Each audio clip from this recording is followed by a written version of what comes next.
ఎవరు వచ్చినా సీఎం గారు వచ్చినా డిప్యూటీ సీఎం వచ్చినా మంత్రులు వచ్చినా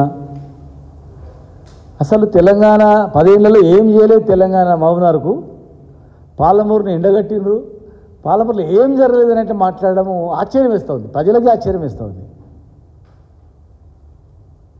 అసలు తెలిసి మాట్లాడుతున్నా తెలియదు, ఎన్ని అబద్ధాలు చెప్పినా కనీసము కళ్ళ ముందర కనిపిస్తలేదని అడుగుతా ఉన్నాం.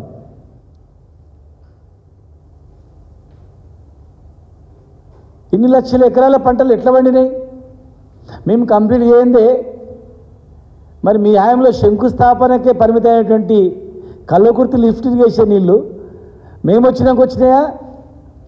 మీరు నీళ్ళు ఇచ్చిండ్రా? ఎన్ని ఎకరాలకు నీళ్ళు ఇచ్చిండ్రు? ప్రజలకు వివరించాలి కదా.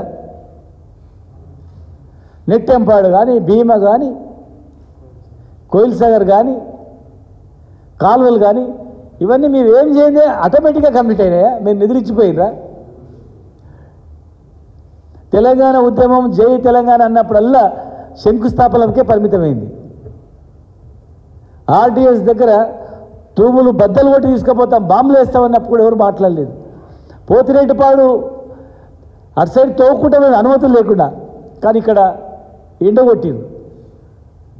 సమైక్య ఆంధ్రప్రదేశ్లో ఉన్నటువంటి ప్రతి ముఖ్యమంత్రి పాలమూరు దత్తత అన్నది తప్ప దివాలా తీయించారు. మేమేం చేయలేదు అనుకున్నాం. మరి మీరేం చేసింది చెప్పండి. ఈ ప్రభుత్వం వచ్చిన తర్వాత ఈ 2 సంవత్సరాల్లో ఏం జరిగింది? ఏం అభివృద్ధి జరిగింది?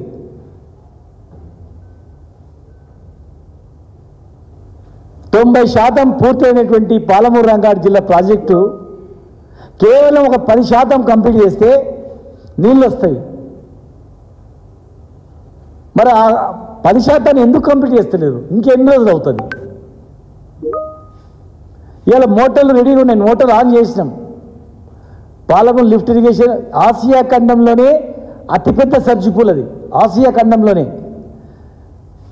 పాలమూరు లిఫ్ట్ ఇరిగేషన్ యొక్క సర్జిపూల్ ఆసియా ఖండంలోనే అతిపెద్ద సర్జిపూల్ అది. హైయెస్ట్ పవర్ఫుల్ మోటార్స్ అవి. జస్ట్ ఆన్ చేస్తే నీళ్ళు వచ్చి అన్ని రిజర్వాయర్లు 5 రిజర్వాయర్లు నిండేటివి. కానీ పాలెంలో పంపులు మునిగిపోతే, పంప్ హౌస్ మునిగిపోతే కనీసం ఇరిగేషన్ మంత్రి గారు పక్కకెంచి పోయింది, కానీ దిగి చూద్దామని కూడా చూడలేదు. అది చిత్తశుద్ధి అనేది. సంబంధించిన శాఖ మంత్రి కనీసం దాన్ని పట్టించుకోలేదు. ఎస్ఎల్బీసీలో ఇప్పటికి కూడా శవాలు బయటికి తీయలేకపోయారు. ఏ అనుమతితో మళ్ళీ మీరు ప్రారంభించారు? ఏ కమిషన్ల గురించి ఆ పనులు స్టార్ట్ అయినాయి? బయట చెప్పుకుంటే సిగ్గు అవుతుంది. కనీసం చనిపోయిన శవాలు ఇంతవరకు ఇన్ని రోజులు తీయలేకపోయానంటే ఎంత అసమర్థత అది. ఒక రివ్యూ అనేది చేస్తుందా? ఇలా మన కొడంగల్కు మన సపరేట్ మన ఏది ఎక్కడ కాలువ లేకుండా డైరెక్ట్గా నీళ్ళు తీసుకెళ్తున్నారు. మరి అదేమైనా పనులు స్టార్ట్ అయినాయా? పోనీ ఎక్కడన్నా అది కూడా మా జిల్లాలో అయింది అనుకున్నాం. కనీసం ఆ 2 నియోజకవర్గాలకు నీళ్ళు వచ్చినా సరే ఏదో వచ్చింది అనుకుంటాం. ఏమైనా స్టార్ట్ అయినాయా పనులు? మేము తెచ్చిన డబ్బులతో లెక్క ఉంది. ఏం చేస్తామండి? ఇది జిల్లాలో ప్రతి జిల్లాకు ఒక మెడికల్ కాలేజ్ కట్టించుకున్నాం. మేము ప్రతి హాస్పిటల్ డెవలప్ చేసినాం. ఈరోజు మీరు ఏం చేయలేదంటే 12.5 లక్షలకు నీళ్ళు ఇచ్చేటువంటి పాలమూరు లిఫ్ట్ ఇరిగేషను కేవలం 10-11% చేస్తే కంప్లీట్ అయ్యేది. మీరు కంప్లీట్ చేయకుండా ఏం చేయలేదంటే ఎవరు నమ్ముతారు? ఈ జూరాల కాలువలు ఎవరు తోయిండ్రు? ఇవాళ 188 చెక్ డ్యామ్లు కట్టినాం మేము. 188 చెక్ డ్యామ్ల కింద ఎన్ని వేల ఎకరాలకు పంటలు పడుతున్నాయి, ఎన్ని గ్రామాలు బాగుపడ్డాయో ఒక్కసారి చూడండి. మీరెన్ని చెక్ డ్యామ్లు కట్టిర్రు ఈ ప్రభుత్వం వచ్చిన తర్వాత? లక్షల ఎకరాల పంటలు మేము పండిస్తే మీరు ఏం మాట్లాడలేదు. ఇప్పుడు ముఖ్యమంత్రి గారు గతంలో ఈ జలయజ్ఞం కాదు ధనయజ్ఞం అన్నాడు. ఏ హయాంలో? కాంగ్రెస్ ప్రభుత్వ హయాంలోనే. మరి మీరే జలయజ్ఞాన్ని ధనయజ్ఞంగా మార్చుకున్నారు. ఇవాళ మేము కట్టిన ప్రాజెక్టులనేమో మీకేం కనపడతలేవు.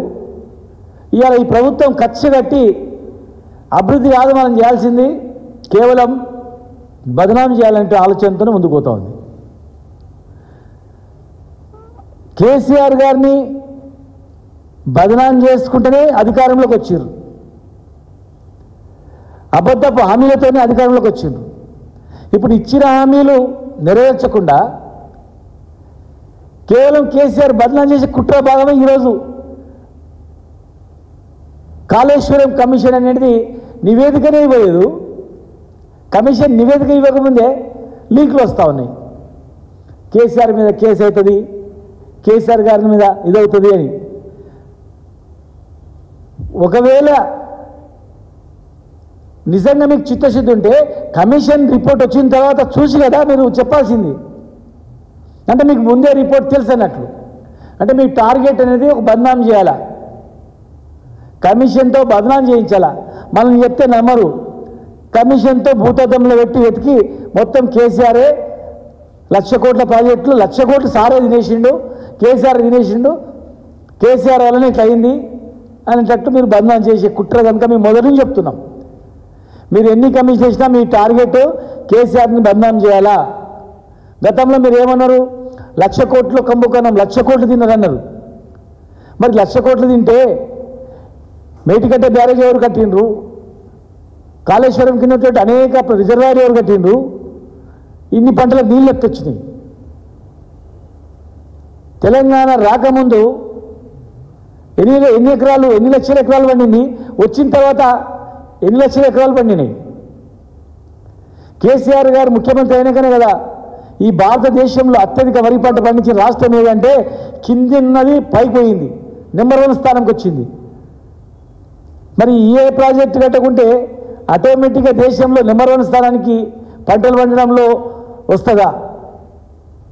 కేసీఆర్ గారి ఆలోచన అంతా రైతులే, రైతాంగమే. ఈ దేశంలో ఎక్కడ కూడా ఉచిత కరెంట్ లేదు, కేసీఆర్ గారి ఆలోచనే. ఎక్కడ కూడా రైతు బంధు లేదు, ఎప్పుడు కూడా కరెంటు పోయింది. మీ హయాంలో కరెంట్ అంటుంటే కరెంటు కూడా ఇష్టం లేదు.